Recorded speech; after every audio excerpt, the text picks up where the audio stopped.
Value को variable में तब स्टोर करते हैं जब हमें लगता है कि हम उस वैल्यू का यूज अपने प्रोग्राम में अलग अलग स्टेटमेंट्स में करेंगे।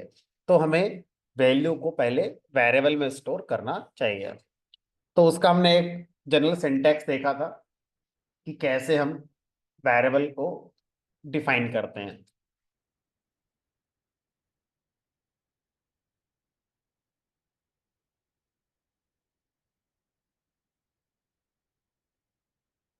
तो यहाँ पे वेरिएबल का एक नाम आता है, असाइनमेंट सिंबल आता है, और उसके बाद एक वैल्यू जो आप उसमें स्टोर करना चाहते हैं कर सकते हैं।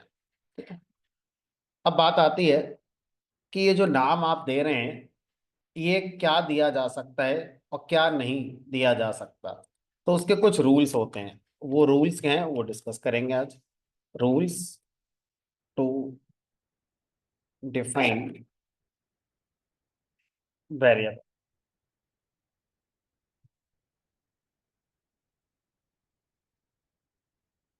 तो प्रैक्टिकल करते हुए चलते हैं और साथ में लिखते हुए भी चलेंगे।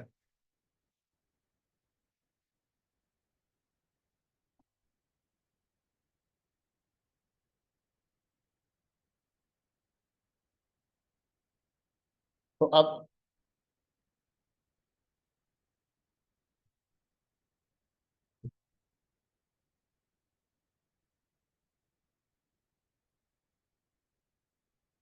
मान लीजिए आप कोई वेरिएबल बनाना चाहते हैं और वो वेरिएबल हमारा किसी की डेट ऑफ बर्थ है।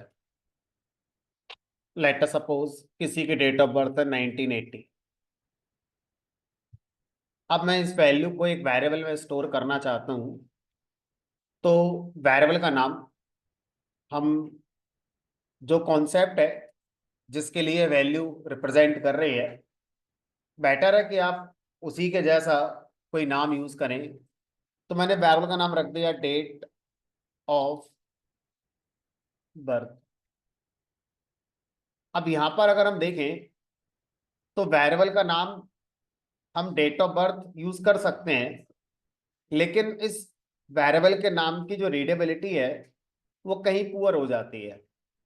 लेकिन अगर हमें ये फैसिलिटी मिल जाए कि वेरिएबल के नाम में स्पेस भी आप यूज कर सकते हैं, तो अब इस वेरिएबल को रीड करना बेटर हो जाता है, कम टाइम लगेगा इसको समझने में ये क्या लिखा है। लेकिन वेरिएबल का रूल ये कहता है कि वेरिएबल का जो नाम होता है उसमें स्पेस नहीं आना चाहिए। अगर स्पेस आता है तो एरर आ जाएगी। तो वेरिएबल का जो नाम है वो स्पेस कंटेन नहीं करना चाहिए। अब अगर आपको स्पेस जैसा इल्यूजन चाहिए, so you can use underscore. Underscore symbols are allowed in variable name. अब अगर मैं इस वेरिएबल को यूज करते हुए इस वैल्यू को प्रिंट करना चाहता हूं, तो वैसे ही हमें यूज करना होगा। चल जाएगा, चलेगा। तो इस तरह से वेरिएबल के नाम में स्पेस अलाउड नहीं है। अब क्वेश्चन आता है, वेरिएबल के नाम में क्या सिर्फ अल्फाबेट और अंडरस्कोर दो ही चीज अलाउड हैं, और क्या क्या करेक्टर्स हैं जो वेरिएबल के नाम में आ सकते हैं या नहीं आ सकते? हमने कहा देख लेते हैं। तो मान लीजिए मैं चाहता हूं कि कोई वेरिएबल बने, लेट अस सपोज ए $b। इसकी वैल्यू मैंने ऐसे ही टाइप कर, सिर्फ ये जानने के लिए कि क्या वेरिएबल के नाम में डॉलर सिंबल अलाउड है। Answer is no. वेरिएबल का नाम बिना सिंबल के ही आपको लिखना होता है। अगर कोई सिंबल यूज करना है तो सिर्फ अंडरस्कोर होता है। कोई और सिंबल आप यूज करेंगे तो एरर आ जाएगी। तो स्लैश टी लगा सकते हैं, हमने कहा नहीं लगा सकते। स्लैश एन लगा सकते हैं, नहीं लगा सकते। तो वेरिएबल के नाम में स्पेशल कैरेक्टर्स ये सब नहीं आते, स्पेस भी नहीं आएगा, डॉट भी नहीं आएगा, और कोई भी सिंबल जो आप जानते हो वो नहीं आएगा। तो वेरिएबल के नाम में सिर्फ और सिर्फ सिंबल अंडरस्कोर अलाउड है, इसके अलावा कोई और सिंबल अलाउड हमारा नहीं है। तो पहला रूल हमारा ये हो जाता है,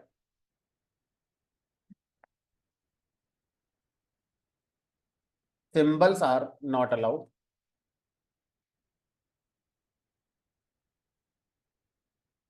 एक्सेप्ट अंडरस्कोर। अंडरस्कोर के अलावा कोई भी सिंबल अलाउड नहीं है।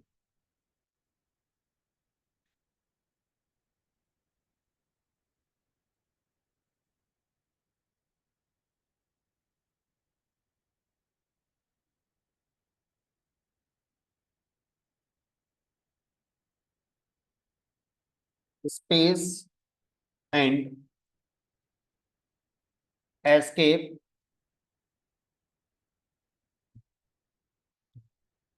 Sequences are not allowed. Escape sequence मतलब स्लैश टी, स्लैश एन, ये अलाउड नहीं है, और ना ही स्पेस आ सकता है।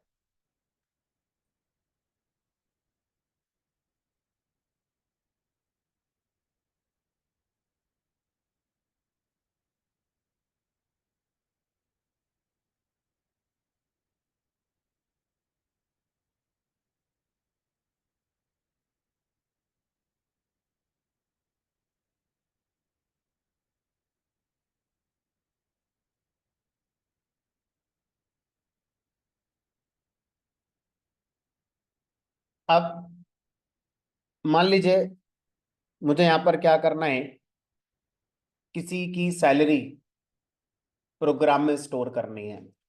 तो वेरिएबल का नाम आप SAL या सैलरी पूरा रख सकते हैं। तो मान लो मैंने SAL सैलरी ऐसे करके बना दी, ठीक है, चलो पूरा लिख देते हैं। और किसी की सैलरी मान लो 50,000 है, तो ऐसे करके लिख, तो ये तो सर बना ही सकते हैं। अब मान लो मुझे 2 एम्प्लॉय की सैलरी स्टोर करनी है, तो वेरिएबल का नाम सेम तो नहीं बना सकते दोबारा।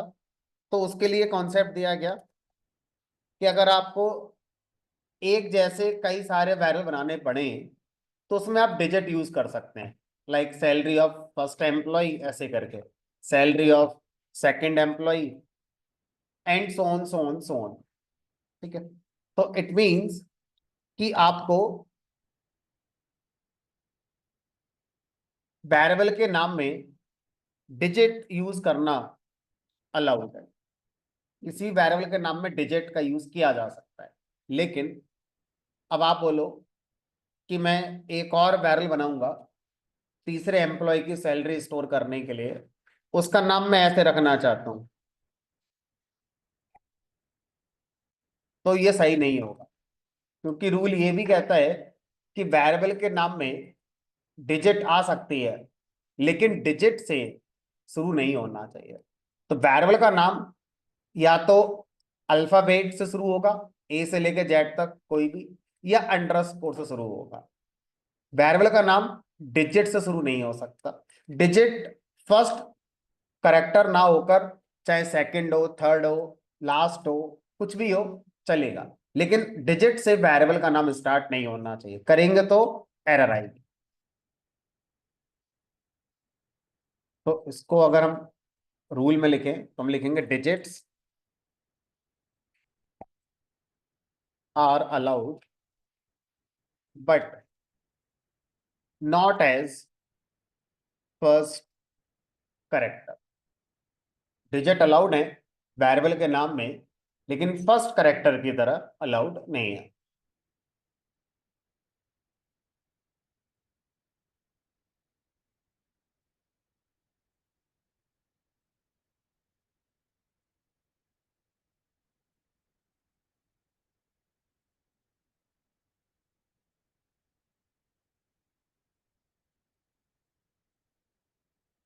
अब अगर मैंने कोई वेरिएबल बनाया मान लीजिए एज नाम से, और मैंने अपनी एज उसमें स्टोर कर दी। अब मैं इसको जब यूज करूंगा तो ये सही है। तो पाइथन केस सेंसिटिव लैंग्वेज है, तो वेरिएबल भी केस सेंसिटिव होंगे। अगर आपने वेरिएबल लोअर केस में डिफाइन किया है तो जब आप उसे यूज करेंगे तो सेम केस में ही यूज करना होगा। अगर आप उसे डिफरेंट केस में यूज करेंगे तो फिर आपका ये अलग वेरिएबल माना जाएगा और इस नाम से तो होगा नहीं, एरर आ जाएगी।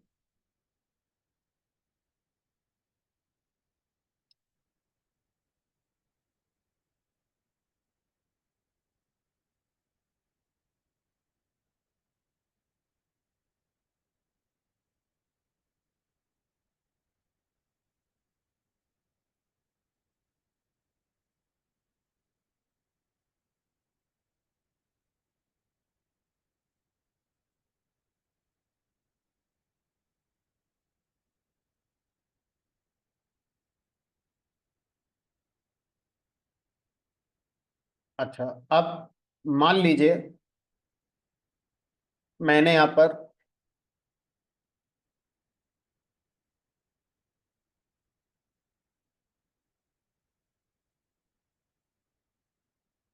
ठीक है चलेगा। तब क्या प्रॉब्लम, तो जिस नाम से बनाया वेरिएबल उसी नाम से ही यूज कराए और सेम केस में है। तो अब यहाँ पर एक डिफरेंट रूल की वजह से एरर आएगी। जब आप अपने प्रोग्राम को इंटरप्रेटर से रन करवाते हैं, मतलब जब रन बटन पर हम क्लिक करते हैं तो इंटरप्रेटर हमारे प्रोग्राम को रन करता है according to rule top to bottom और सीक्वेंशियली।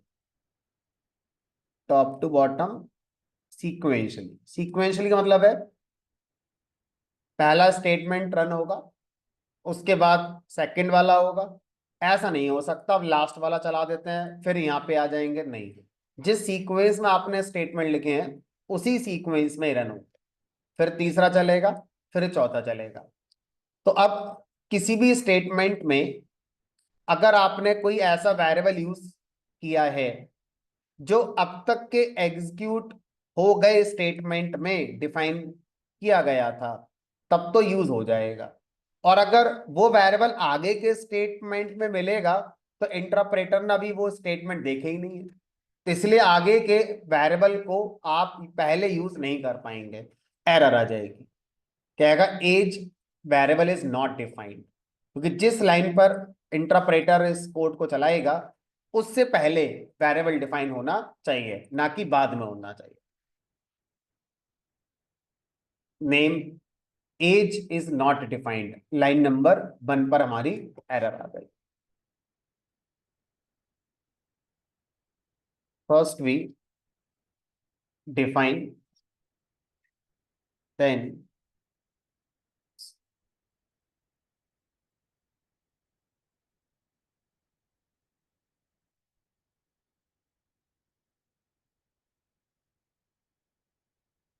ठीक है। अभी बताइए वेरिएबल का जो नेम है, जनरली हम जिस वैल्यू को रख रहे हैं उसी के अकॉर्डिंग हमें रखना चाहिए। जैसे मान लो मुझे क्या करना है, मुझे अपना नेम स्टोर करना है, तो नेम नाम से बना दो वेरिएबल, ऐसे करके। मान लो आपको अपनी एम्प्लॉय आईडी स्टोर करनी है, तो आप एम्प्लॉय आईडी नाम से बना दो वेरिएबल। इसी तरह से मान लो आपको किसी सर्किल की रेडियस स्टोर करनी है, तो रेडियस नाम से बना दो वेरिएबल। आपको अपने मार्क्स स्टोर करने हैं तो मार्क्स नाम से बना दो वेरिएबल, एंड सो ऑन। अब सपोज करिए अगर मुझे कोई वेरिएबल एक ऐसी वैल्यू के लिए बनाना है जिसका कोई रियल लाइफ में एग्जिस्टेंस नहीं है, बस ऐसे ही प्रैक्टिस करने के लिए हम वेरिएबल को बनाना चाहते हैं, तो ये बताओ वेरिएबल का नाम फिर क्या रखें। हमने कहा जो सबसे छोटा हो सकता है, लिखने में आसान हो, वो रख लो नाम। तो अब सबसे छोटा नाम तो सिंगल करेक्टर का ही होगा। अब एक करेक्टर से कम तो आप नहीं लिख सकते ना, कम से कम वेरिएबल के नाम में एक करेक्टर जरूर आना चाहिए। ज्यादा से ज्यादा आप कितने भी लगा लो, कोई मना नहीं है। ठीक है, तो सर वो एक करेक्टर क्या होगा? हमने कहा कुछ लोगों का कहना यह है कि इंग्लिश अल्फाबेट का पहला लेटर ए होता है, ए रख लो। अब ए माने बहुत कुछ हो सकता है, लेकिन आपने कहा कि हम जो वैल्यू स्टोर करना चाह रहे हैं 10, ये रियल लाइफ में कोई वैल्यू नहीं है, बस ऐसे ही प्रैक्टिस करने के लिए हमने 10 वैल्यू को ए नाम के वेरिएबल में रख दिया है। अच्छा, ठीक है। कुछ लोग मैथमेटिक्स बैकग्राउंड से आते हैं, फिजिक्स केमिस्ट्री बैकग्राउंड से आते हैं, तो उनके ब्रेन को ये बताया गया है जब कोई चीज ना पता हो तो let this is X and this is Y. जो मैथमेटिक्स बैकग्राउंड से आते हैं उनके दिमाग में एक्स और वाई इसलिए आते हैं क्योंकि उन्होंने कोऑर्डिनेट सिस्टम पढ़ रखे होते हैं। ये एक्स एक्सिस होती है और ये वाई एक्सिस होती है, तो उनके दिमाग में वो एक्स और वाई चल रहा होता है, इसलिए वो लोग वेरिएबल का नाम जब कोई रियल साउंड नहीं है तो एक्स और वाई रख लेते हैं। तीसरा है तो जेड रख लो, ऐसे करके रख लेते हैं। तो इन शॉर्ट, वेरिएबल का नाम आप सिंगल करेक्टर का कम से कम रख सकते हैं। आप ए रखो, बी रखो, सी रखो, आई रखो। बहुत से लोग आई रखना पसंद करते हैं, वेरिएबल का नाम आई। फिर आई के बाद अगला जरूर है तो जे लगा लो, आई जे के। तो ऐसे करके सिंगल करेक्टर में वेरिएबल का नाम आप लिख सकते हैं। और ज्यादा से ज्यादा कितने हो सकते हैं? ज्यादा से ज्यादा कोई लिमिट ही नहीं है। आप वेरिएबल का नाम कितना ही बड़ा रख सकते हो, कोई लिमिट नहीं है। मान लो मैंने नाम ये रख दिया वेरिएबल का, रख लो, कोई दिक्कत नहीं है, सही है। सर रख तो दिया, अब यूज कैसे करोगे? बहुत कॉम्प्लेक्स नहीं होगा यूज करना, कॉपी पेस्ट ही करना पड़ेगा। और दोबारा मुझसे लिखा भी नहीं जाएगा इतना, क्योंकि तो रैंडमली कुछ भी लिख दिया मैंने।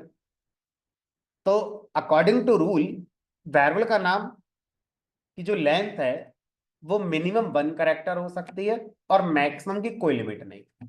आप वेरिएबल का नाम कितना बड़ा भी रख सकते हैं, लेकिन कुछ लैंग्वेजेस हैं लाइक सी लैंग्वेज, उसमें लिमिट है मैक्सिमम की भी, लाइक 40 करेक्टर, कि आपके वेरिएबल के नाम में टोटल 40 करेक्टर आ सकते हैं, एक दो ऐसे करके। उससे ज्यादा आएंगे तो एरर आ जाएगी। अगर हम रियलिटी देखें तो शायद हमें 40 की जरूरत भी नहीं पड़ती हो, उससे पहले ही हमारा काम हो जाता है।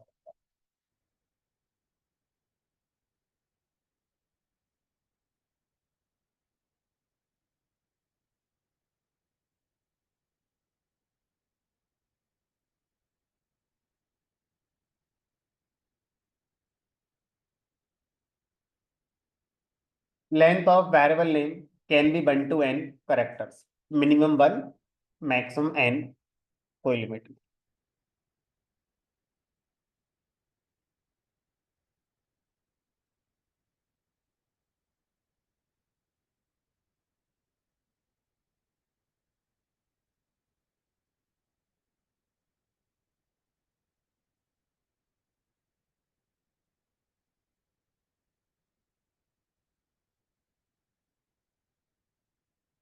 अब अगला पॉइंट ये आता है कि मान लीजिए मैंने कोई वेरिएबल बनाया, और लेट अस सपोज उसका नाम मैंने एक्स रख दिया, जिसकी वैल्यू मैंने 10 कर, इसको मैंने प्रिंट कर दिया। क्या हम किसी वेरिएबल को डिफाइन करने के बाद उस वेरिएबल की वैल्यू अपडेट कर सकते हैं, चेंज कर सकते हैं? Answer is yes. हम वैल्यू को अपने प्रोग्राम में चेंज कर सकते हैं। तो अब कैसे करेंगे? हमने कहा सेम, एक्स वेरिएबल की नई वैल्यू जो आप देना चाहते हैं वो दे दीजिए। हमने कहा 20 दे दी। अब पॉइंट इज कि जब मैं एक्स की वैल्यू प्रिंट कराऊंगा तो आउटपुट में क्या आएगी? 10 आएगी कि 20 आएगी? तो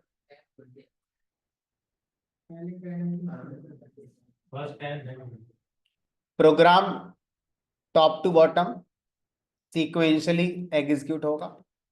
तो जिस समय इस लाइन का एग्जीक्यूशन किया जा रहा है उस समय इस वेरिएबल की जो सबसे लेटेस्ट वैल्यू है वो 10 है, आगे के प्रोग्राम को अभी देखा ही नहीं गया है।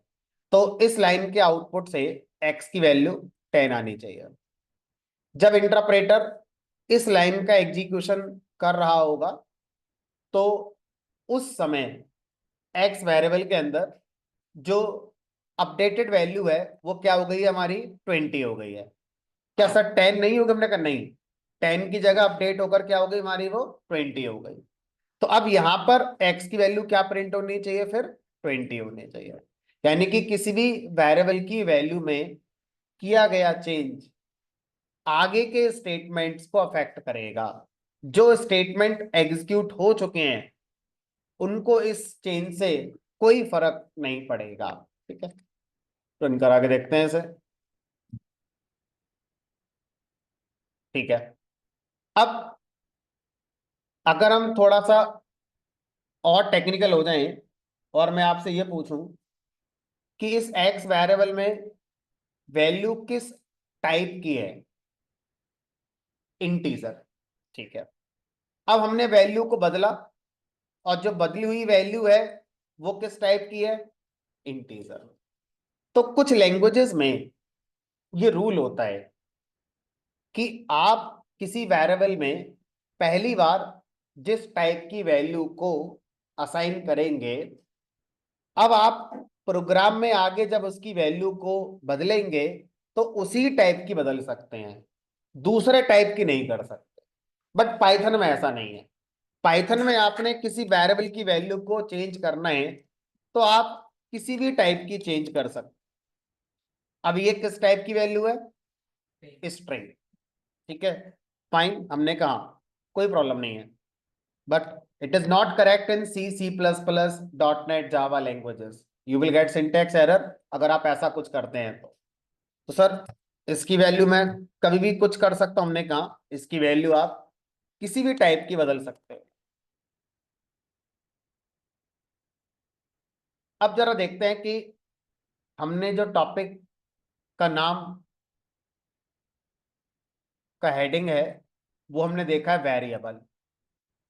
अब वेरिएबल को अगर मैं दो पार्ट में ब्रेक कर दूं तो इसका एक पार्ट बनता है वेरी और एक पार्ट बनता है एबल। वेरी माने जो बदलता रहे, जो फिक्स ना हो, बदलता रहे, है ना, वेरी। ठीक है, जैसे बहुत से लोग जब अपनी ऑर्गेनाइजेशन में जॉब कर रहे होते हैं तो उनकी सैलरी वेरिएबल सैलरी भी होती है। एक तो होता है फिक्स, इतना मंथली मिलेगी मिलेगी, फिर कुछ वेरिएबल सैलरी होती है जिसमें इंसेंटिव हो गए या और बहुत सारी चीजें, मतलब वो हर महीने बदल सकती हैं आपकी, वो फिक्स नहीं है। तो वेरिएबल का मतलब, वेरी का मतलब यही होता है ना, जो बदलता रहे। एबल माने योग्य। तो वेरिएबल वो कॉन्सेप्ट है जो अपनी वैल्यू को बदलने योग्य है, अपनी वैल्यू को एक ही प्रोग्राम में कितनी बार भी बदल सकता है। इसलिए शायद इसका हेडिंग का नाम रखा गया होगा वेरिएबल, जो अपने आप को बदल पाए। ठीक है, अब अगर पाइथन में किसी वेरिएबल के डेटा टाइप की बात करें तो क्या यहां पर इस वेरिएबल का कोई डेटा टाइप है, वैल्यू का टाइप है? तो टाइप और डेटा टाइप एक ही बात मान लो, ये इंटीजर है। तो क्या वेरिएबल का भी कोई टाइप है? हमने कहा बाकी लैंग्वेजेस में होता है, पाइथन में नहीं होता। पाइथन लैंग्वेज में किसी भी वेरिएबल का टाइप उसकी वैल्यू के टाइप से ही डिसाइड होता है, अलग से आपको बताने की नीड नहीं होती है। एक एग्जाम्पल के तौर पर मैं आपको,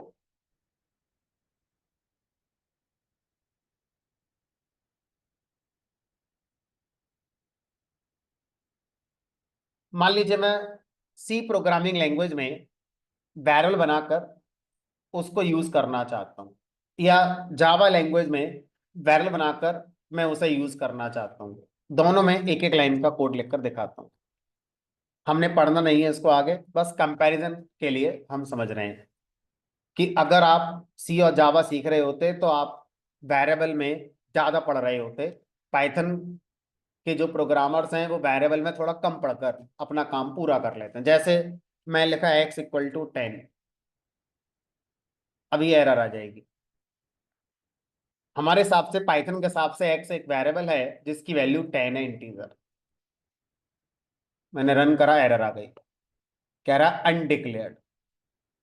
क्या मतलब है इसका? इसका मतलब यह है कि सी लैंग्वेज में अगर किसी वेरिएबल में इंटीजर वैल्यू असाइन की जानी है तो वेरिएबल से पहले लिखना होता है कि वेरिएबल आपके अंदर इंटीजर वैल्यू आएगी। अब आप देख लेना, ठीक है।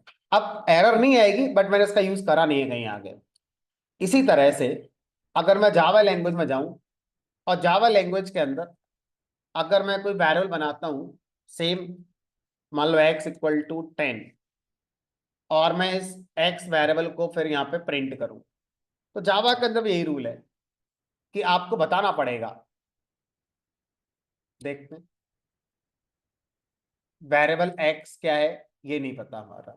क्यों नहीं पता? क्योंकि आपने x के पहले ये नहीं बताया कि वो किस टाइप की वैल्यू को स्टोर करने के लिए बनाया जा रहा है। तो ऐसे लिखना पड़ेगा यहां पर। अब चलेगा। और सर अगर मुझे इसमें ऐसे स्टोर करना पड़ा तो अब बताओ इसके पहले क्या लिखना पड़ेगा? क्योंकि ये वैल्यू किस टाइप की हो गई, फ्लोट। तो वेरिएबल को बताना पड़ेगा कि वेरिएबल आपके अंदर फ्लोट टाइप की वैल्यू आने वाली है।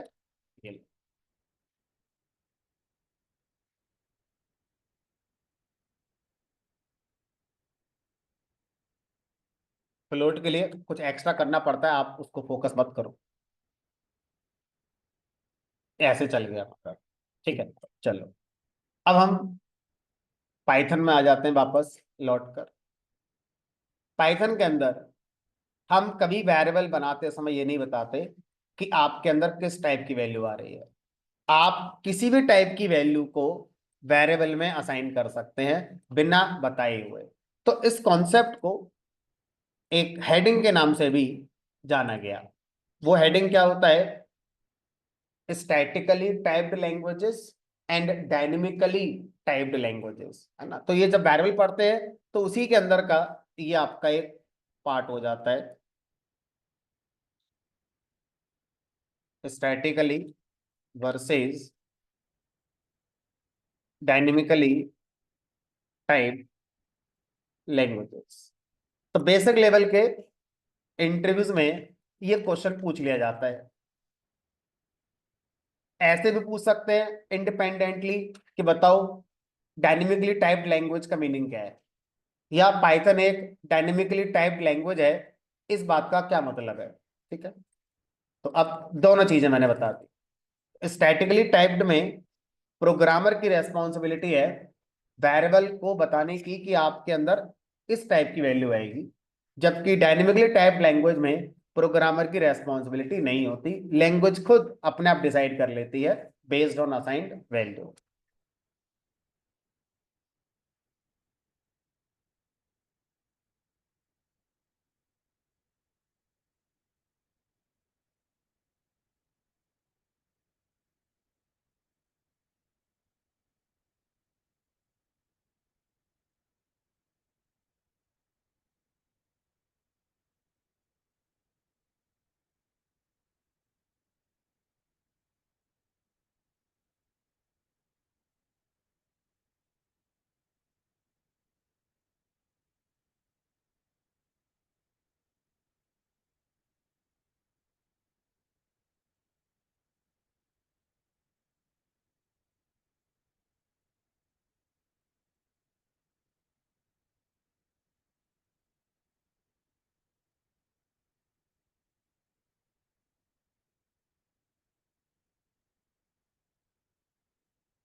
तो एबीसी प्रोग्रामिंग लैंग्वेज जिससे इंस्पायर होकर पाइथन बनाई गई थी, वहां से ये सफर शुरू हुआ था डायनेमिकली टाइप्ड का।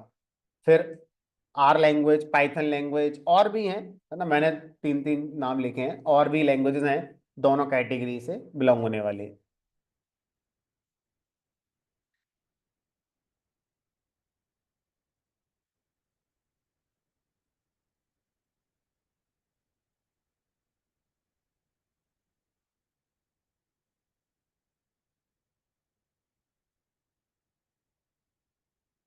तो फॉर ईच लाइन जो वेरिएबल का टाइप है अलग अलग हो सकता है। जैसे इस प्रोग्राम में हर अलग अलग लाइन पर, इस लाइन पर एक्स इंटीजर है, इस लाइन पर एक्स भी इंटीजर है, यहाँ पर एक्स स्ट्रिंग की तरह बिहेव कर रहा है, यहाँ पर फ्लोट की तरह बिहेव कर रहा है। तो आप पाइथन में ये नहीं कह सकते बताओ इस प्रोग्राम में एक्स का डेटा टाइप क्या है या एक्स का टाइप क्या है। आप ये पूछोगे एक्स का इस वाली लाइन पर टाइप क्या है। जबकि सी जावा में थ्रू आउट प्रोग्राम एक ही रहेगा। एक बार जो बता दिया पहली बार, जब तक प्रोग्राम लिखा जा रहा है, चाहे आगे 100 लाइन है चाहे 1000 लाइन है, वो उसी टाइप का बनकर यूज होगा। वैल्यू बदल सकता है लेकिन अपना टाइप नहीं बदल सकता है।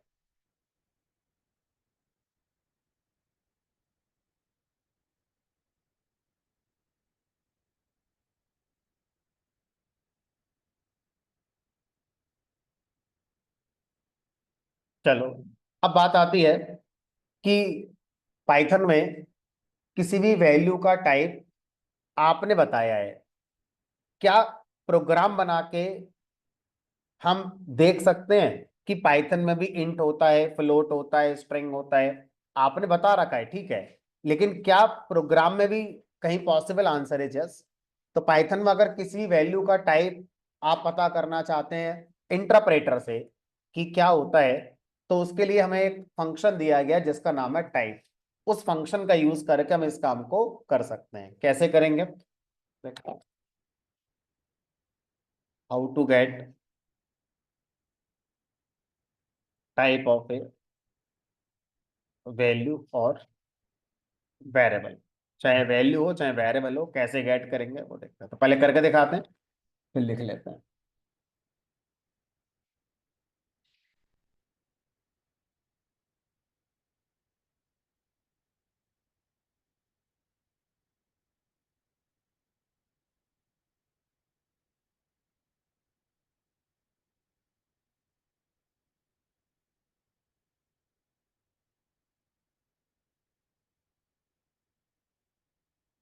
तो मैंने टाइप नाम का फंक्शन कॉल किया, और टाइप नाम के फंक्शन में हम वो वैल्यू लिखेंगे जिसका आप पाइथन से टाइप पूछना चाहते हैं क्या होता है।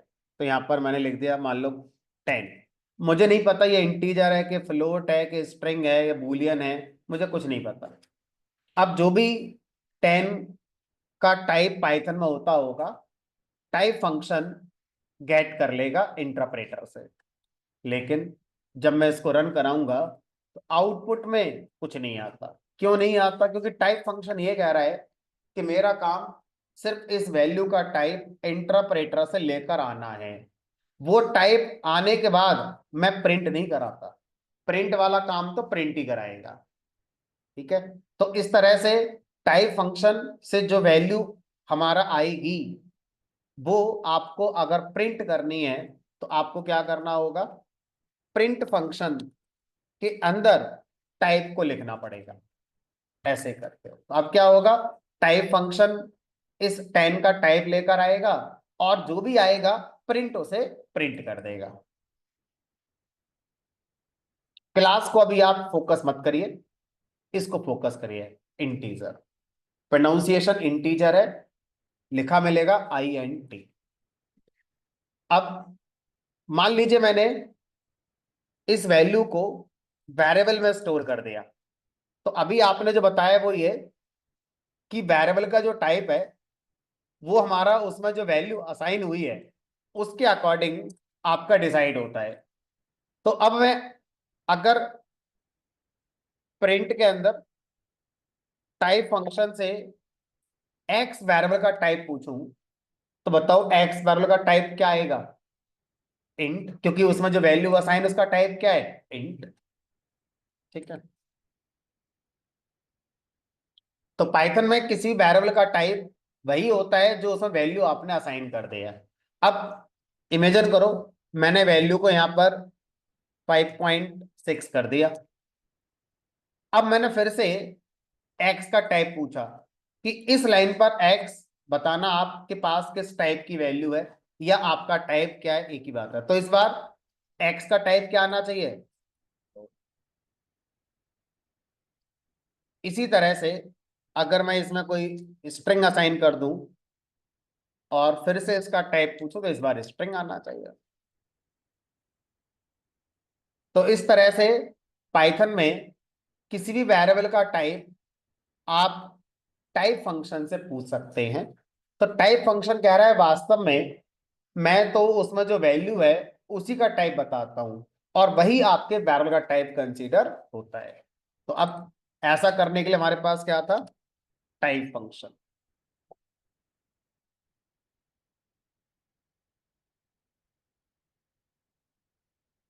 टाइप फंक्शन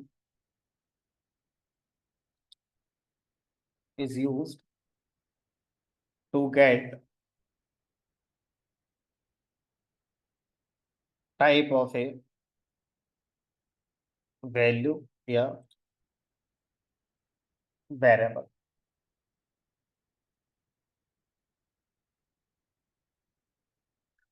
अगर हम एक एग्जांपल देखें तो कैसे इसका यूज कर सकते हैं।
अब कोशिश करिए इसका आंसर देने की।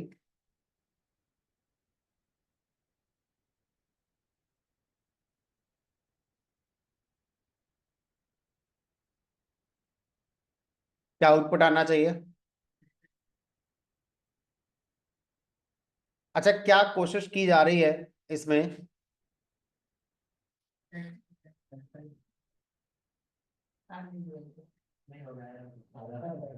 तो पहले समझते हैं करना क्या चाह रहे हो। हम करना ये चाह रहे हैं कि एक्स वेरिएबल में 10 असाइन हो जाए।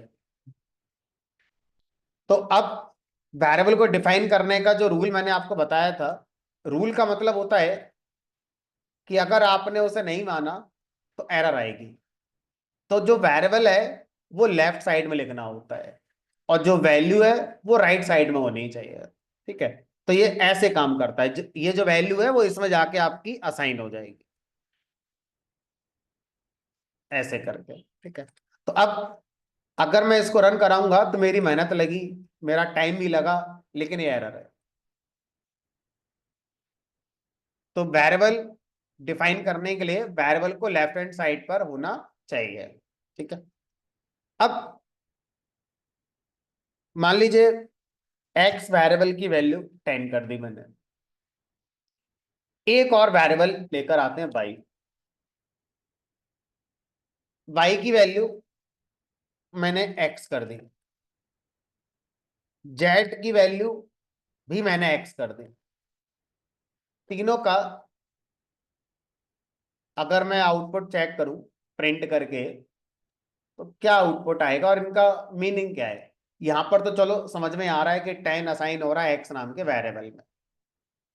अब यहां पर वाई में कौन असाइन हो रहा है, एक्स एक स्ट्रिंग है। अच्छा, इस एक्स स्ट्रिंग का इस एक्स वेरिएबल से कोई कनेक्शन, हमने कहा नहीं कोई कनेक्शन नहीं है, जस्ट एक कोइंसिडेंस कि स्ट्रिंग के अंदर भी एक्स लिखा हुआ है और उसी नाम का वेरिएबल है। तो वाई की वैल्यू जब मैं प्रिंट करूंगा तो वो x as it is print हो जाएगी। अब बात आती है जेड की। जेड की वैल्यू क्या है, तो इसका मतलब हम किसी वेरिएबल की वैल्यू किसी दूसरे वेरिएबल में असाइन कर सकते हैं। ठीक है। तो अब जब वैल्यू असाइन होगी तो राइट साइड से लेफ्ट साइड में असाइन होती है ना। इसका मतलब अगर मैं जेड को बना ही नहीं रहा, मैंने लिख दिया फिर से वाई इक्वल टू एक्स और यहां लिखा वाई इक्वल टू एक्स, तो अब आप ये सोचोगे यार वाई की वैल्यू एक्स में जाएगी कि एक्स की वैल्यू वाई में जाएगी। तो रूल क्लियर है, असाइनमेंट ऑपरेटर में जो राइट साइड में होता है ये असाइन होता है लेफ्ट साइड में, लेफ्ट साइड में। ठीक है, जो लेफ्ट साइड में है ये सिर्फ और सिर्फ वेरिएबल हो सकता है, जो राइट साइड में है ये वैल्यू भी हो सकता है और वेरिएबल भी हो सकता है और कोई एक्सप्रेशन भी हो सकता है, जो भी पढ़ेंगे हम। बट लेफ्ट हैंड साइड पर हमेशा क्या होना चाहिए, वेरिएबल ही होना चाहिए। तो अगर मैं लिखता हूं y इक्वल टू एक्स, तो इसका मतलब है x में जो वैल्यू अभी प्रेजेंट है 10, वो ही असाइन हो जाएगी किसके अंदर, हमारा y के अंदर। ठीक है, तो जब आप इसको प्रिंट कराएंगे यहां पर y के लिए, तो इस बार क्या आ जाएगा हमारा 10। ठीक है, चलो।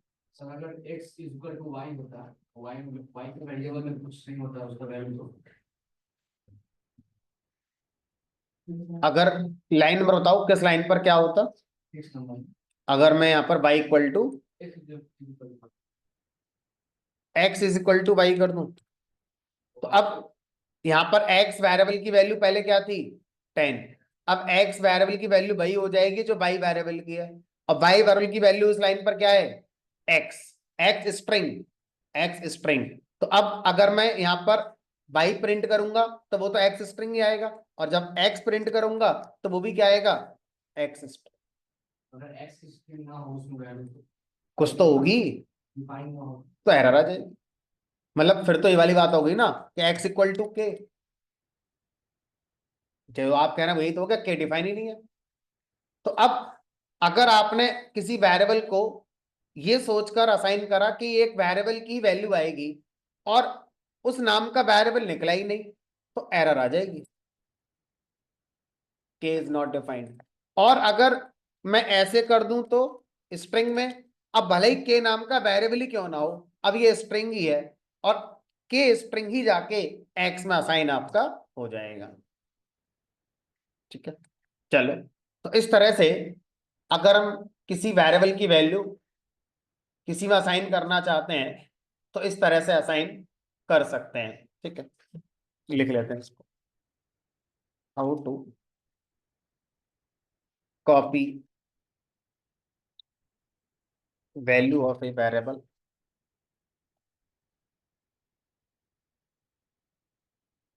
To other.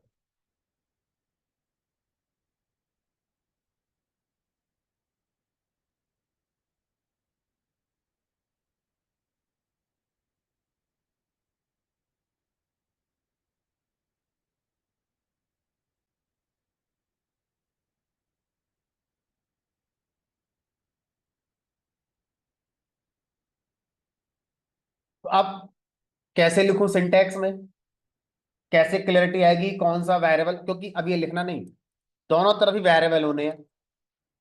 अब ये कैसे पता चलेगा कि इसकी वैल्यू इसमें जाएगी कि इसकी वैल्यू इसमें जाएगी? तो उसको थोड़ा सा रीडेबल करने के लिए मैं यहाँ पर सोर्स और टारगेट सब साथ में ऐड कर देता हूँ। सोर्स का मतलब जहां से चीज चलेगी, टारगेट मतलब जहां जाके वो असाइन हो जाएगी, टारगेट लास्ट। ठीक है, तो बताओ इसमें कौन सा टारगेट वेरिएबल होगा, कौन सा सोर्स वेरिएबल होगा? लेफ्ट साइड और राइट साइड का बताओ। लेफ्ट साइड वाले वेरिएबल को क्या लिख सकते हैं? टारगेट। टारगेट क्योंकि इसी में तो जानी है वैल्यू हमारी, और कहां से आनी है? राइट साइड वाले की, यानी कि ये सोर्स हो गया हमारा। तो ये हो गया हमारा टारगेट वेरिएबल, और ये हो गया हमारा सोर्स। ठीक है, तो इस सिंटैक्स का यूज करके हम इस काम को कर सकते हैं। अब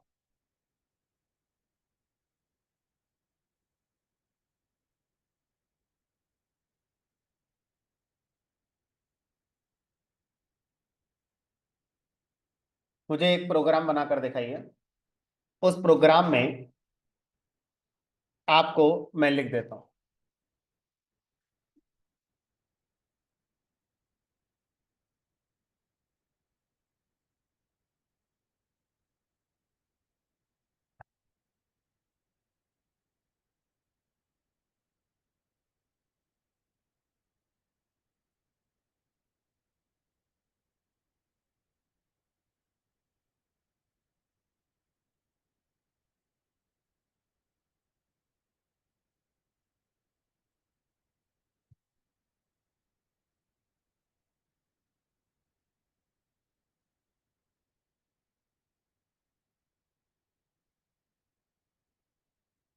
तो आपको क्या करना है, अपना नाम, अपना एड्रेस, और आपके 10th के मार्क्स जो भी आए थे, इनको प्रोग्राम में रिप्रेजेंट करना है वेरिएबल्स का यूज करके, और फिर इन वेरिएबल्स को आउटपुट में प्रिंट करके भी दिखाना है। बना के दिखाइए। तो अगर कोई ये बोले सर मुझे तो 10th के मार्क्स याद ही नहीं है, तो कुछ भी लिख लेना, 90, 99 जो अच्छा लगे देखने में, कुछ भी लिख ले। तो यहाँ से बहुत कुछ सीखोगे, आज की पूरी क्लास रिकॉल हो जाएगी अगर आप ये बना गए तो।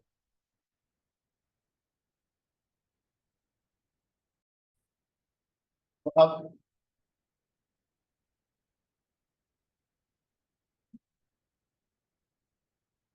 नेम, मान लो मैंने अपना नाम दे दिया। तो जब भी आप नाम लिखोगे तो वो अल्फाबेट्स के साथ होगा, और अल्फाबेट्स की वैल्यू जब लिखी जाती है तो हमेशा स्ट्रिंग में लिखी जाती है, चाहे सिंगल कोट लगाओ, चाहे डबल कोट लगाओ, चाहे ट्रिपल कोट लगाओ। फिर आपसे कहा गया एड्रेस, तो माना एड्रेस एडीआर बना दो, वेरिएबल पूरा ही लिख दो एड्रेस तो भी सही है। और मान लो लिख दिया मैंने यहाँ पर A-52 नोएडा। ठीक है, उसके बाद मान लो मार्क्स। अब अगर मैं मार्क्स की वैल्यू मान लो कर दूं 90.9, तो एक तरीका तो ये है। अब अगर आपने इसमें 10 शुरू में लगा दिया तो एरर आ जाएगी, क्योंकि मार्क कभी वेरिएबल का नाम डिजिट से शुरू नहीं हो सकता। तो अब या तो ऐसे कर दो तो चल जाएगा, या 10 दिखाना ही है तो ऐसे कर दो, मार्क्स 10 क्लास, ऐसे भी कर सकते हो। क्लास नहीं लिखना है मत लिखो, मार्क्स 10 कर दो। तो ज्यादा बेटर तो यही लग रहा है, रीडेबिलिटी ज्यादा अच्छी आ रही है इसमें। ठीक है, तो ऐसे कर सकते थे। अंडरस्कोर कौन लगाया? ताकि देखने में सही लगे, और नहीं लगाओगे अंडरस्कोर तो हमने कहा तो भी सही है। तो जनरली ऐसा रिकमेंड किया जाता है कि अगर बैरल का नाम थोड़ा बड़ा हो रहा है तो बीच बीच में अंडरस्कोर लगा लेने चाहिए, जिससे कि क्लियरिटी, रीडेबिलिटी बेटर हो जाती है हमारी। ठीक है, तो मैं इसके साथ चलता हूँ, ऐसी प्रैक्टिस हमें करनी चाहिए।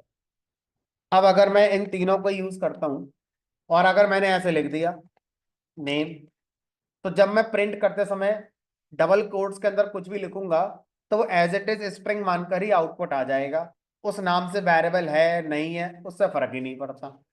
अब मैं इसको प्रिंट नहीं करना चाह रहा था, मैं तो सोच रहा था नेम एक वेरिएबल है, वो अपनी वैल्यू प्रिंट करे। तो फिर आपको कोट्स में नहीं लिखना है, डायरेक्ट लिखना है।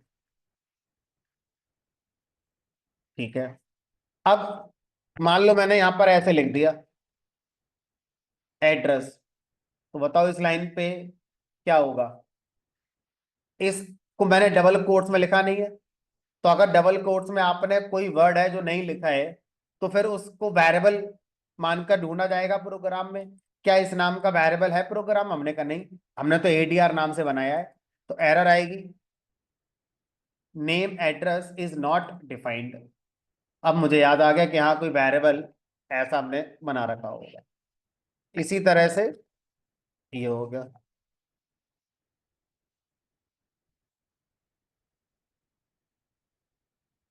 कहाँ गलत कर दिया?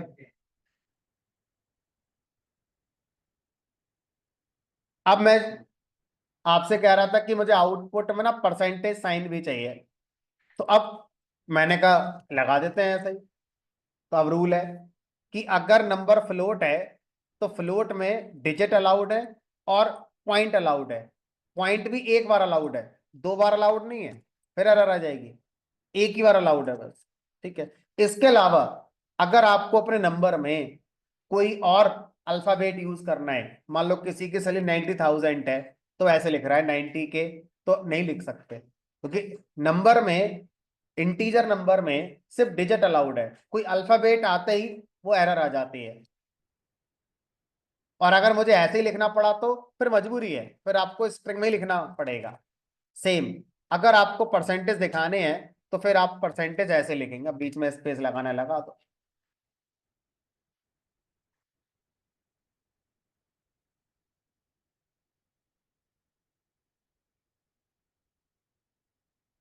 तो इस तरह से हम क्या कर सकते हैं, हम वेरिएबल बनाते हैं, उनको वैल्यू असाइन करते हैं, उनको कैसे यूज कर सकते हैं, ये हमारी समझ में आ गया। अब देखो आप में से बहुत सारे लोगों को ये सब समझ में आ गया था, इवन बहुत सारे का सभी को समझ में आ गया था, मैं पढ़ा रहा था। और जब मैंने आपसे कहा करके देखो, तो आपको अपने अंदर जो चीजें रह गई थी, जो कमियां थी, वो समझ में आ गई होंगी कि कहाँ मैं पीछे हूँ। इसका मतलब जब मैं पढ़ाऊंगा यहाँ पर तो बहुत ज्यादा चांस है आपको समझ में आ रहा होगा, लेकिन इसका मतलब ये नहीं है कि आप उसे कर लोगे। आप उसे तभी कर पाओगे जब आपने अपने हाथ से करके देखा होगा। ठीक है, यानी कि सामने से समझना और खुद अपने हाथों से करना, बहुत डिफरेंस है।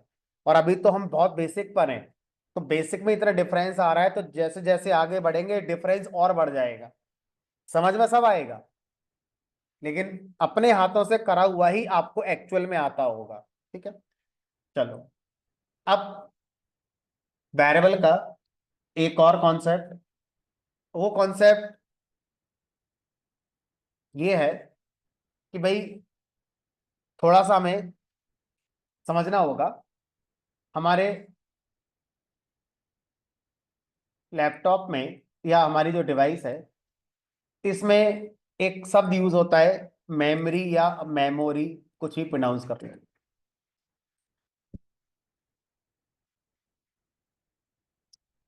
तो अब आपसे कहा जाए कि इस मेमोरी शब्द का क्या कनेक्शन है जो हम पढ़ रहे हैं इससे, हमने कहा है। तो पहले तो ये बताओ, आप मेमोरी किसे कहते हो अपने लैपटॉप में?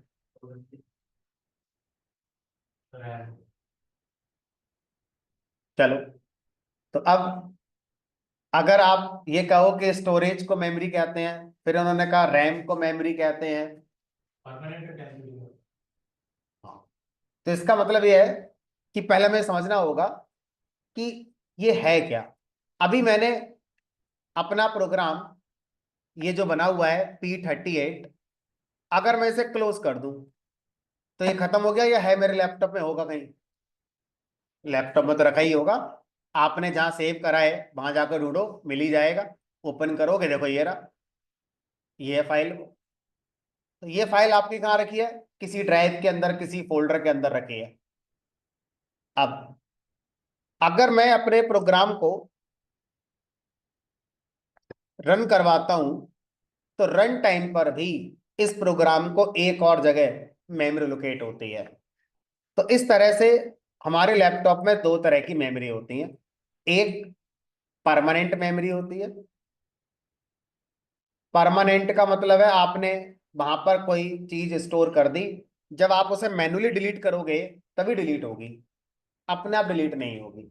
जैसे हम कोई सॉन्ग, कोई फाइल, कोई इमेज या ये प्रोग्राम्स आप सेव कर लेते हैं।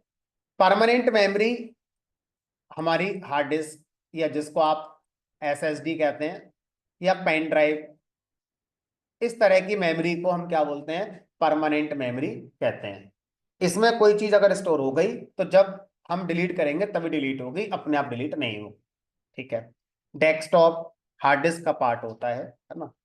अब दूसरी होती है हमारी टेम्परेरी।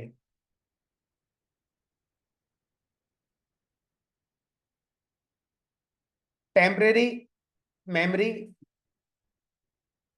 का मतलब है रैम। अब इन दोनों का यूज कहाँ है वो देखते हैं। तो ये मेरा लैपटॉप है और ये हम और आप लोग हैं यूजर। ये है हमारा परमानेंट मेमोरी।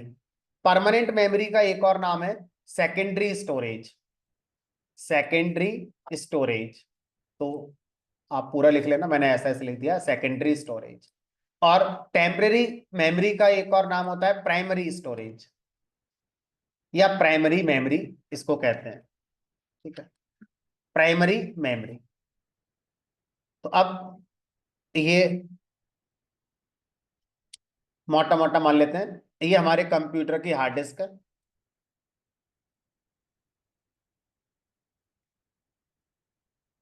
हार्ड डिस्क के अंदर C drive, D drive, E drive, desktop, downloads folder, ये सब हार्ड डिस्क के अंदर आते हैं। ठीक है। तो एक यूजर अपनी file, PDF, images, songs, videos, audio जो भी है वो हार्ड डिस्क में किसी न किसी फोल्डर के अंदर कहीं ना कहीं रख के आता है। ठीक है। अब मान लो मैंने एक पाइथन का प्रोग्राम बनाया, बना के सेव करा, तो वो सेव हो गया हार्ड डिस्क में। ठीक है, आपके फोल्डर के अंदर। अब ये हमारा सीपीयू है। अल्टीमेटली हमारा एग्जीक्यूशन तो सीपीयू करता है। सीपीयू कह रहा है कि मैं हार्ड डिस्क से बात ही नहीं करता, मेरी बात होती है रैम से। अब हमने तो प्रोग्राम बना के सेव कराए डेस्कटॉप पे या किसी फोल्डर के अंदर, और वो फोल्डर हमेशा कहाँ बनेगा, हार्ड डिस्क के अंदर। रैम के अंदर कभी फोल्डर नहीं होते। ठीक है, रैम के अंदर कोई ड्राइव नहीं होती, सी डी ये सब कुछ नहीं होता रैम के अंदर। तो अब जब मैं इस रन बटन पे क्लिक करता हूं तो वो पाइथन की फाइल जो अभी हार्ड डिस्क में थी, मान लो इसका नाम p1.py है, ये फाइल जब रन होती है तो इसकी एक कॉपी क्रिएट हो जाती है, कहां पर, रैम के अंदर। रैम के अंदर इसकी कॉपी क्रिएट हो जाती है और यहां से इस फाइल को पास करा जाता है सीपीयू के लिए कि सीपीयू आओ, रैम के अंदर ये प्रोग्राम आ गया है और इसको जाके रन करो। जब तक ये फाइल एग्जीक्यूट हो रही है तब तक रैम में इसको मेमोरी मिल रही है। जैसे ये फाइल का एग्जीक्यूशन कंप्लीट हो जाएगा, मतलब प्रोग्राम कंप्लीट हो गया, यहां से इसकी मेमोरी को अपने आप डिलीट कर दिया जाएगा। आपको ना ये बताना है कि कब मिली, ना आपको ये बताना है कि हटा लो, ये ऑटोमेटिक है, अपने आप होगा रन के क्लिक होने पर ही। ठीक है। तो ऐसी मेमोरी को क्या बोलते हैं, टेम्परेरी। टेम्परेरी मतलब रन टाइम मेमोरी। जब प्रोग्राम रन होता है उस समय जो मेमोरी लोकेट होती है हमारे प्रोग्राम को, वो रैम के अंदर लोकेट होती है। तो इसको बोलते हैं टेम्परेरी मेमोरी या प्राइमरी मेमोरी कहते हैं। अब बात आती है कि प्रोग्रामिंग के कॉन्टेक्स्ट में एक शब्द यूज किया जाता है, मेमोरी लोकेशन। मेमोरी अलोकेशन, ये जो टर्म है, यहां पर ये बात क्लियर नहीं करी गई कि आप प्राइमरी मेमोरी की बात कर रहे हैं यानी रैम की बात कर रहे हैं, या सेकेंडरी मेमोरी की बात कर रहे हैं यानी कि हार्ड डिस्क की मेमोरी की बात कर रहे हैं। तो जब क्लियर ना हो, सिर्फ मेमोरी वर्ड लिखा हो, तो बाय डिफॉल्ट इसको रैम माना जाता है। तो एज ए प्रोग्रामर मेरा कंसर्न हार्ड डिस्क की मेमोरी नहीं है, हार्ड डिस्क तो मेरी 1 TB की है, मुझे चिंता तो अपने रैम की है जो 4 GB की है बस। दिक्कतें अगर आएंगी मुझे तो वो जो चीज कम साइज की है उसी में आएंगी। अब हार्ड डिस्क मेरी 256 की है, 512 की है, 1 TB तक की आ रही है, बट रैम तो 8 GB 16 GB तक की है बस। तो समस्या अगर कभी आएंगी तो रैम को लेकर ही आएंगे, और आएंगी तो जो मेमोरी एलोकेशन हम लोग कभी डिस्कस करेंगे प्रोग्रामिंग में तो वो रैम के अकॉर्डिंग डिस्कस कर रहे होंगे। ठीक है, तो अब मैं इस पूरे पिक्चर में से रैम को बाहर निकाल लेता हूं। इस पूरी पिक्चर में से अगर रैम को बाहर निकाला जाए तो रैम के अंदर क्या होते हैं, छोटे छोटे मेमोरी ब्लॉक्स होते हैं जो आंखों से दिखाई नहीं देते। आप रैम को निकाल कर देखोगे कुछ दिखाई नहीं देगा।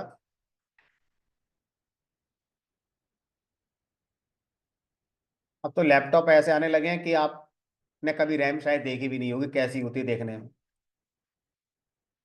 चलो, तो इस तरह से रैम के अंदर क्या होते हैं, मेमोरी ब्लॉक्स होते हैं ये।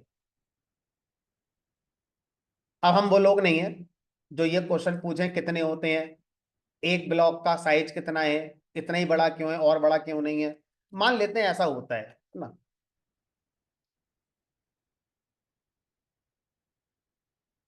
चलो, ये हमारी रैम का कॉन्सेप्ट होता है। अब इस रैम के अंदर जितने भी आपको यहाँ पर खाने से देख रहे हैं, सेल देख रहे हैं, इनको मेमोरी ब्लॉक कहा जाता है। तो ये आपके ब्लॉक है।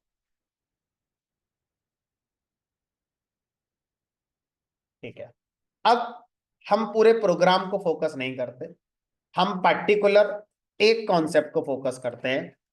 लेट अस सपोज मैं लिखा x = 10, बस एक लाइन को फोकस करेंगे। जब प्रोग्राम एग्जीक्यूट होगा और x = 10 चलेगा तो रन टाइम पर जब तक प्रोग्राम चलेगा तब तक के लिए x और 10 दोनों को रैम में जगह दी जाएगी। तो अब मान लो ये कहीं जगह खाली थी, तो एज ए प्रोग्रामर हमारा इस पर कोई कंट्रोल नहीं है कि रैम में कहाँ जगह मिलनी है, ये हमारा काम नहीं है। ये किसका काम है, इंटरप्रेटर जाने। और इंटरप्रेटर किससे बात करेगा, ऑपरेटिंग सिस्टम से बात करेगा। तो रैम का मेमोरी मैनेजमेंट सिर्फ और सिर्फ ऑपरेटिंग सिस्टम करता है। ऑपरेटिंग सिस्टम तक रिक्वेस्ट लेके हमारा इंटरप्रेटर जाता है, प्रोग्रामर के हाथ में कुछ नहीं है इसका। ठीक है, तो मान लेते हैं कि ये एक मेमोरी ब्लॉक था जो खाली था रैम के अंदर, और ये मुझे मिल गया और यहां पर रख दिया गया 10। ठीक है, अब इस मेमोरी ब्लॉक की पहचान कैसे होगी, जैसे आप अपनी हार्ड डिस्क में पहचान कैसे करते हैं, ड्राइव, ड्राइव के अंदर फोल्डर, फोल्डर के अंदर फाइल का नाम। रैम के अंदर ना ड्राइव है, ना फोल्डर है, ना फाइल है, बस मेमोरी ब्लॉक पड़े हुए हैं सारे के सारे। तो हर मेमोरी ब्लॉक का एक एड्रेस होता है। जैसे हर स्टूडेंट का रोल नंबर होता है, बैंक में हर अकाउंट का अकाउंट नंबर होता है, उसी तरह से रैम में जितने मेमोरी ब्लॉक्स होते हैं हर मेमोरी ब्लॉक का एक एड्रेस होता है। अब वो एड्रेस कितने डिजिट का होता है, कहां से आता है, हम वो लोग नहीं है। हम एक मान लेते हैं कोई एड्रेस होता होगा, लेट अस सपोज इसका एड्रेस है 123, चलो 4 भी लिख देते हैं। मान लेते हैं 10 जिस जगह पर स्टोर हुआ है उसका एड्रेस है 123। अब अगला काम क्या होगा, अगला काम होगा ये जो एक्स वेरिएबल है इसको भी किसी एक मेमोरी ब्लॉक पे रखा जाएगा, जहां जगह मिल जाएगी वहां पर एक्स को रख दिया जाएगा। लेट अस सपोज यहां कहीं जगह खाली थी रैम के अंदर, ये मेमोरी ब्लॉक एक्स के लिए रिजर्व कर लिया गया। लेकिन इस मेमोरी ब्लॉक में एक्स स्टोर नहीं होगा। क्यों नहीं होगा, क्योंकि मेमोरी ब्लॉक पे वैल्यू स्टोर होती है, एक्स वैल्यू थोड़ी है। एक्स तो कौन है, एक वेरिएबल है। तो फिर मेमोरी ब्लॉक बनाया क्यों, मेमोरी ब्लॉक बनाया है इसलिए क्योंकि यहां पर कौन रहेगा, जिस जगह 10 है उसका एड्रेस जो भी है वो इस जगह आकर स्टोर कर लिया जाएगा। और वो मेमोरी ब्लॉक जहां पे 10 का एड्रेस स्टोर किया गया है इस मेमोरी का नाम एक्स रख देंगे। यानी कि एक्स वैल्यू होती तो ब्लॉक के अंदर स्टोर होती। एक्स एक वेरिएबल का नाम है, तो जो मेमोरी ब्लॉक है उसी का नाम क्या रख दिया गया, एक्स हमारा रख दिया गया। तो बिहाइंड द सीन जब ये लाइन एग्जीक्यूट होगी तो रैम के अंदर दो ब्लॉक रिजर्व होंगे, एक में 10 रहेगा, एक में 10 का एड्रेस रहेगा, और जिस मेमोरी ब्लॉक पर 10 का एड्रेस रहेगा उस मेमोरी ब्लॉक का नाम एक्स रख दिया जाएगा। तो इस तरह से ये पिक्चर हमारी होती है। अब इस पिक्चर को मैं फ्रीक्वेंटली यूज किया करूंगा आगे के कॉन्सेप्ट को समझाने के लिए।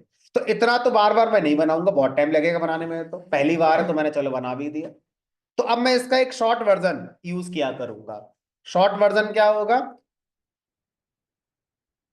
कि भाई 10 का मेमोरी ब्लॉक ये रहा, और ये वो मेमोरी ब्लॉक है जहां पर 10 का एड्रेस रखा हुआ है, और उस मेमोरी ब्लॉक का नाम क्या है, एक्स।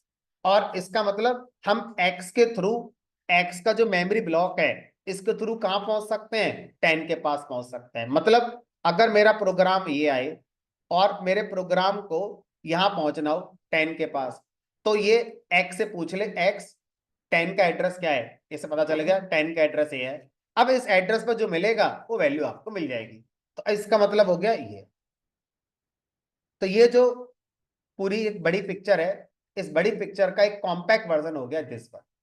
तो अब मैं आपको ऐसे दिखाया करूंगा आगे के कॉन्सेप्ट को समझाने के लिए जब मुझे कभी जरूरत पड़ेगी। ठीक है, तो x एक वेरिएबल है, और x वेरिएबल में मेमोरी के नजरिए से हमें एक नई बात पता चली कि x के अंदर तो 10 नहीं रखा हुआ है, x के अंदर कौन रखा हुआ है, 10 का एड्रेस रखा हुआ है। फ्रंट पे ये बात हमसे छुपा ली जाती है, हमें फ्रंट पे ये बताया जाता है कि x में 10 रखा हुआ है, लेकिन हकीकत में जब हम इसको मेमोरी के नजरिए से समझने की कोशिश करते हैं तो पाइथन में कभी भी वेरिएबल वैल्यू को स्टोर नहीं करता है।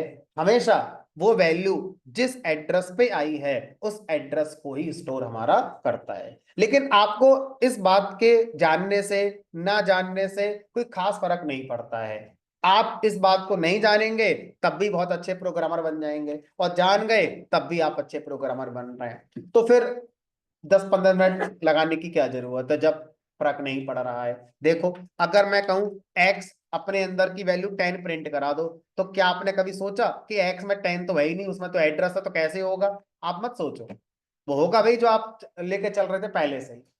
ठीक है, तो अब फर्क कब पड़ेगा उसको देखते हैं। फर्क पड़ेगा, मान लो मेरे पास कोई एक्सेल फाइल है, जिनका कोर्स डेटा एनालिटिक्स है, मोस्टली लोगों का course data analytics data science है। ठीक है, तो जब आप एक्सेल फाइल को प्रोग्राम में लेकर आएंगे, प्रोग्राम को आपने रन करा, तो एक्सेल फाइल जब प्रोग्राम में आई है, और मान लो वो एक्सेल फाइल बहुत ज्यादा डेटा के साथ है, तो जितना डेटा है सबको रैम में जगह मिलेगी, और सर रैम में जगह कम पड़ गई तो हम इतने वेरिएबल शायद ना बना पाए कि वेरिएबल इतने हो जाएं कि रैम में जगह ही ना हो, शायद हम ऐसा ना कर पाए कभी। लेकिन जिस दिन मैं आपको एक्सेल फाइल के साथ डेटा फैच करना, फिर उस डेटा पे कुछ मैनिपुलेशन करना सिखाऊंगा, तो उस समय हो सकता है कि आपकी एक्सेल फाइल में इतना डेटा हो कि वो सारा डेटा रन टाइम पर रैम में आ ही नहीं रहा है, और आपकी क्या आ रही है, हमारी एरर आ रही है। तो उस दिन आपको ये बात पता होनी चाहिए कि मैं कर तो सही रहा हूं, एरर क्यों आ रही है। फ्रंट पे नहीं दिखेगी एरर आपको, सब सही होगा देखने में, और यही प्रोग्राम मेरे दोस्त के लैपटॉप पे चल रहा है, उसके में चल रहा है, मेरे में नहीं चल रहा है। हो सकता है उसके में रैम 32 GB हो, आपके में 4 GB रैम ही है बस, तो जगह ही नहीं है आपके में। तो या तो रैम बढ़ाओ या एक्सेल फाइल का डेटा छोटा करके लेके आओ, तब चलाओ, तब चल जाएगा। तो उस दिन के लिए इस नॉलेज की जरूरत पड़ेगी। अभी के लिए जब पढ़ रहे हैं तो पार्ट है वेरिएबल के कॉन्सेप्ट का, इसलिए पढ़ाया जा रहा है। अदरवाइज आज इसकी कोई खास जरूरत नहीं है। जरूरत तभी पड़ेगी जब आपका कोई प्रोग्राम आपके दोस्त के लैपटॉप पे चल रहा होगा और आपके पर नहीं चल रहा होगा, या वाइस वर्सा, तब आपको समझ आएगी यार हो सकता है रैम में जगह ही ना हो हमारे पास। ठीक है, तो अब मैंने यहां पर ऐसे लिख दिया। क्या पाइथन में कोई ऐसा तरीका है कि हम ये जान पाए कि रन टाइम पर 10 को रैम के जिस मेमोरी ब्लॉक पे रखा गया है उसका एड्रेस क्या है। वैसे तो जरूरत नहीं है, लेकिन बस ऐसे ही जानना चाहते हैं, जब इतना सब हो ही रहा है तो ये होता ही होगा फिर। हमने कहा ये सब होता है। आईडी, आईडी फंक्शन कह रहा है मुझसे आप किसी भी वैल्यू का रैम में क्या एड्रेस है वो पूछ सकते हो। तो किसका पूछोगे ना, 10 का, आईडी 10। तो ये कोड क्या करेगा, रन टाइम पर 10 को रैम में जहां जगह दी गई है उसका एड्रेस क्या है वो लाकर आपको दे देगा। अगेन आईडी फंक्शन कह रहा है मैं बस लेकर आऊंगा एड्रेस, प्रिंट नहीं कराऊंगा। प्रिंट वाला काम प्रिंट से कराना पड़ेगा, तो साथ में प्रिंट भी लेके चलना पड़ेगा।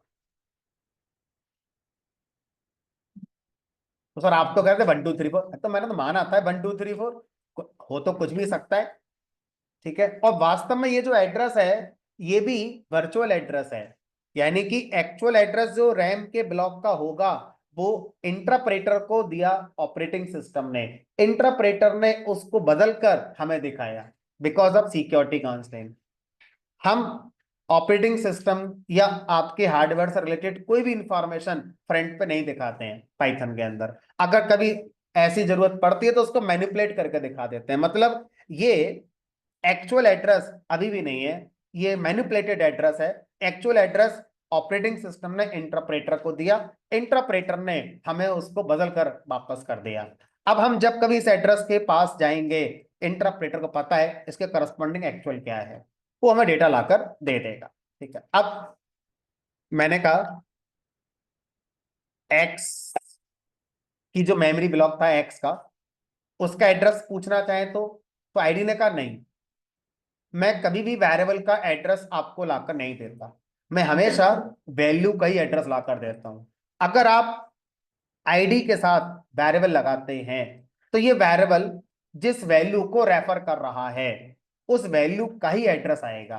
तो ये एक्स वेरिएबल किस वैल्यू को पॉइंट कर रहा है, रेफर कर रहा है 10 के लिए, तो यहां पर जो एड्रेस 10 का था वही एड्रेस इसका भी हमारा आ जाएगा।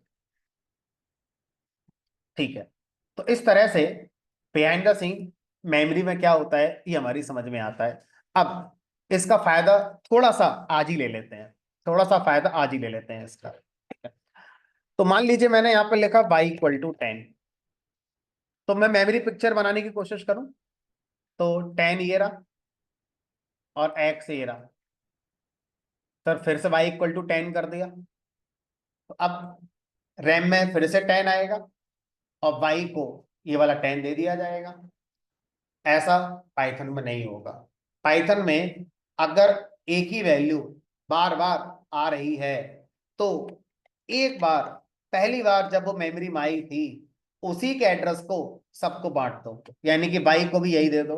अगर जेड भी आ जाए और उसको भी 10 चाहिए तो उसका 10 अलग मत बनाओ, यही 10 उसको भी दे दो, मतलब इसी 10 का एड्रेस सबको दे दो। जितने वेरिएबल को 10 चाहिए सबको यही वाला दे दो। अब सर जब मैं प्रिंट कराऊंगा एक्स वाई जेड तो मुझे आउटपुट तो 10 10 10 मिलेगा, लेकिन ये कैसे प्रूफ होगा कि ये 10 मेमोरी में एक ही है या अलग अलग है। क्या करें, आईडी निकाल लेते हैं। एक्स पूछा हमने कि एक्स बताना जरा आपके पास जो 10 है उसका एड्रेस क्या है। ऐसे ही वाई का भी पूछ लेते हैं, जेड का भी पूछ लेते हैं। तो जब किसी वेरिएबल से उसका एड्रेस पूछते हैं तो वो अपना एड्रेस थोड़ी बताता है, वो जिस वैल्यू को रेफर कर रहा होता है उसी का बताता है। तो अगर ये तीनों एक ही 10 को रेफर कर रहे हैं तो इन तीनों का रिजल्ट क्या आना चाहिए, सेम। सोच कर देखो, अगर मैं अभी आपको सी पढ़ा रहा होता या जावा पढ़ा रहा होता तो पिक्चर ऐसे नहीं बनती, बिहाइंड द सीन पिक्चर ऐसे बनती। एक्स के पास अपना 10 होता, वाई के पास अपना 10 होता और जेड के पास अपना 10 होता। यानी कि जो एक्सेल फाइल वाला कॉन्सेप्ट है, सोचो एक एक्सेल फाइल में कोई वैल्यू है 10 और कई कॉलम में कई रो में आ रही है, कोई चिंता की बात नहीं है। हमारे प्रोग्राम में जब आएगी तो रैम में बस एक ही बार आएगी और जहां जहां जिस कॉलम में जिस जिस रो में उसकी जरूरत पड़ रही होगी उसी को रेफर हमारा किया जा रहा होगा। इसे बोलते हैं मेमोरी ऑप्टिमाइजेशन। जरूरत थी क्योंकि पाइथन को उस लेवल तक यूज किया जाता है, डेटा एनालिटिक्स में यूज किया जा रहा है तो डेटा तो वहां बहुत होगा ही होगा हमारे पास। ठीक है, चलो अब यहां पर अभी बात खत्म नहीं हुई है। अब अगला पॉइंट होता है हमारा कि सर डर नहीं लग रहा आपको, हमने किस बात का? मान लो भाई ने कह दिया मुझे 10 पसंद नहीं आ रहा, मुझे 20 करना है, तो डरो अब आप, क्योंकि अगर बाई ने 10 का 20 कर दिया तो एक्स और जेड को भी तो 20 मानना पड़ेगा, है तो एक ही।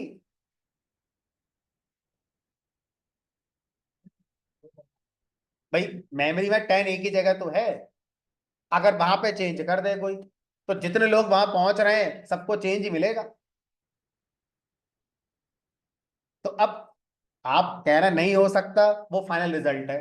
हम तो डिस्कस कर रहे हैं कि ये कहानी अगर चल रही है तो इस कहानी के हिसाब से तो ये हो जाएगा। तो इस कॉन्सेप्ट को बैलेंस करने के लिए पाइथन ने फिर एक नया रूल निकाला। नया रूल क्या निकाला कि भाई जो हमारी इंटीजर, स्ट्रिंग, फ्लोट वैल्यूज हैं, ये हमारी इम्म्यूटेबल होंगी। इम्म्यूटेबल का सिनोनिम होता है अनमॉडिफाइबल। अनमॉडिफाइबल मतलब एक बार अगर कोई भी इंटीजर, स्ट्रिंग या फ्लोट वैल्यू मेमोरी ब्लॉक पर लिख दी गई, अब वो मेमोरी ब्लॉक डिलीट ही होगा, उसको आप मॉडिफाई नहीं कर सकते, उसमें लिखा कंटेंट चेंज नहीं होगा। तो सर बाई को मना कर दें, बाई तो चेंज करने जा रहा है, बाई इक्वल टू 20, तो बाई से मना भी नहीं करेंगे। क्या करेंगे, 20 को अलग मेमोरी ब्लॉक में ले आएंगे और बाई से बोलेंगे आप इसे छोड़ो, आप इसको रेफर करना शुरू करो। और एक्स और जेड अभी भी किसके पास होंगे, 10 के पास ही हमारे। तो इस तरह से पाइथन में अगर किसी वैल्यू को मॉडिफाई हम करते हैं तो जिस एड्रेस पे वो वैल्यू आई थी वहां पर कभी चेंज नहीं होती, हमेशा एक नए एड्रेस पर लोकेट हो जाती है। वजह वजह यह है कि पाइथन में उस वैल्यू को और भी लोग रेफर कर रहे होंगे, अगर उसी जगह चेंज करा दिया तो जितनी जगह से वो वैल्यू रेफर हो रही है, जितने वेरिएबल से वो रेफर हो रही है, सबको चेंज मिल जाएगा, जबकि ऐसा हमें नहीं कराना है। तो सर करके दिखाना जरा, निकल लो। मैंने बाई इक्वल 20 कर दिया। अब उसके बाद मैंने एक्स की वैल्यू प्रिंट कराई 10, वाई की वैल्यू प्रिंट कराई 20, जेड की वैल्यू प्रिंट कराई 10। एड्रेस एक्स का जो पहले आया है अभी वही आएगा, क्योंकि एक्स तो वहीं पर लगा हुआ है 10 के पास। वाई का एड्रेस बदल गया होगा क्योंकि वाई की वैल्यू हमने बदल दी है ना। जेड अभी वही होगा जो पहले था, अभी भी वही होगा। ये पहले एक्स वाई जेड तीनों के एड्रेस सेम, अब ये एक्स और जेड सेम है, वाई बदल गया। एक्स का एड्रेस वही है जो पहले था, जेड का एड्रेस वही है जो पहले था, वाई का एड्रेस बदल गया है, क्योंकि वैल्यू हमारी वहां पर वाई की बदल गई है। तो इस तरह से बिहाइंड द सीन पाइथन का मेमोरी मैनेजमेंट काम करता है। तो ये सारी चीजें जो आती हैं वो पाइथन के मेमोरी मैनेजमेंट के अंदर हमारा आती हैं। बस ये लास्ट पॉइंट था, वेरिएबल का चैप्टर खत्म हो गया।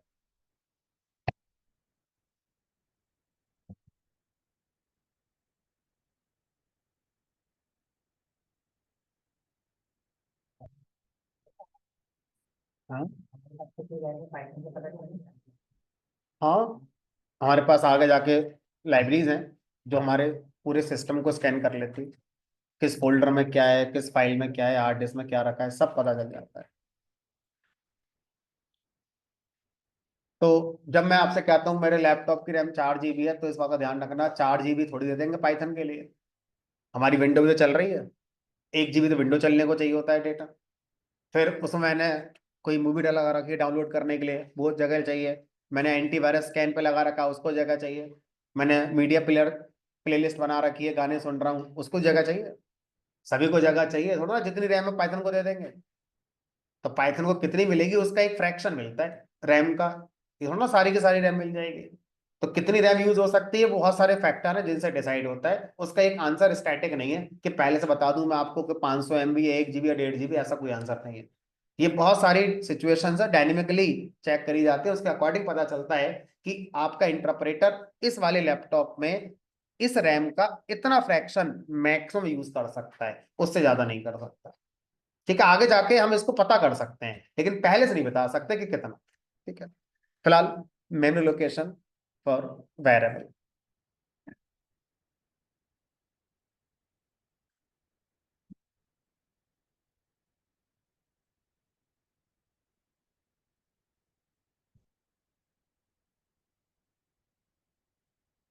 तो पहले तो मैं मेमोरी के नजरिए से वेरिएबल को दोबारा डिफाइन कर रहा हूँ।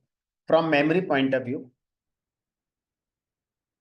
ए वेरिएबल इज ए पॉइंटर या reference to a memory block where value is actually stored। तो जो मैंने आपको समझाया है बस उसी को शॉर्ट में लिखा। तो मेमोरी के नजरिए से वेरिएबल एक पॉइंटर है, पॉइंट करता है या रेफर करता है मेमोरी ब्लॉक को। किस मेमोरी ब्लॉक को? जहां पर एक्चुअल में वैल्यू हमारी स्टोर होती है। ठीक है।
नेक्स्ट मत जाओ।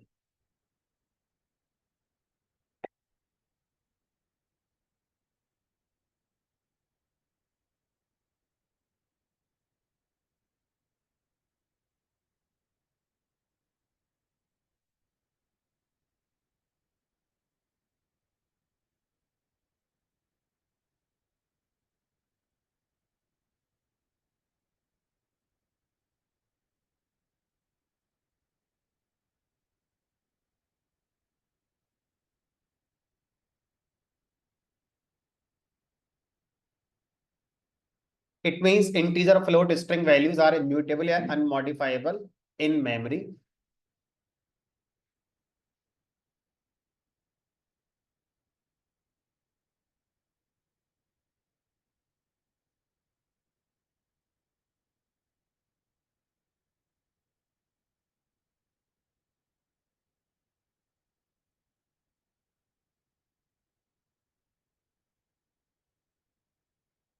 चलो फिलहाल आज इतना ही, कल मिलेंगे, कल बात करेंगे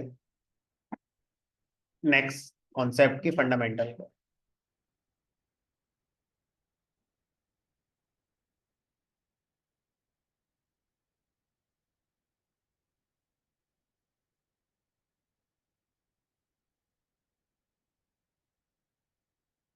जिन्होंने अभी क्लासरूम ग्रुप ज्वाइन नहीं करा है, क्लासरूम ग्रुप ज्वाइन करने के लिए आप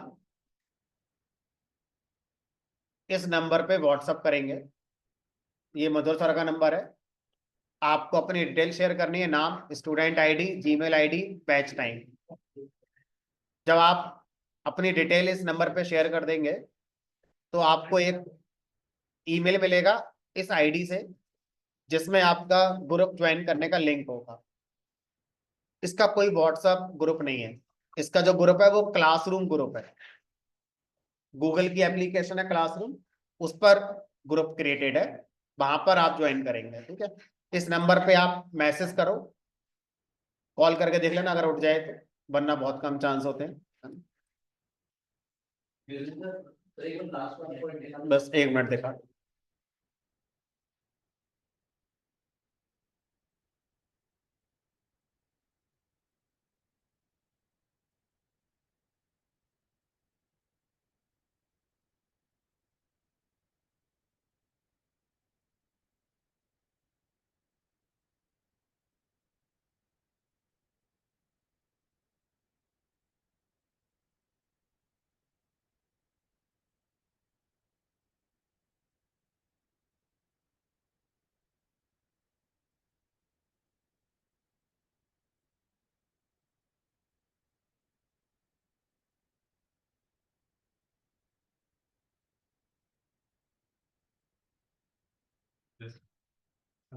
आज ही मैंने ज्वाइन किया जेंगो से साथ में। जेंगो का भी तो पाइथन शुरू है, बहुत लंबा है जेंगो। अच्छा, और मतलब यही इवनिंग बैच जाएगा।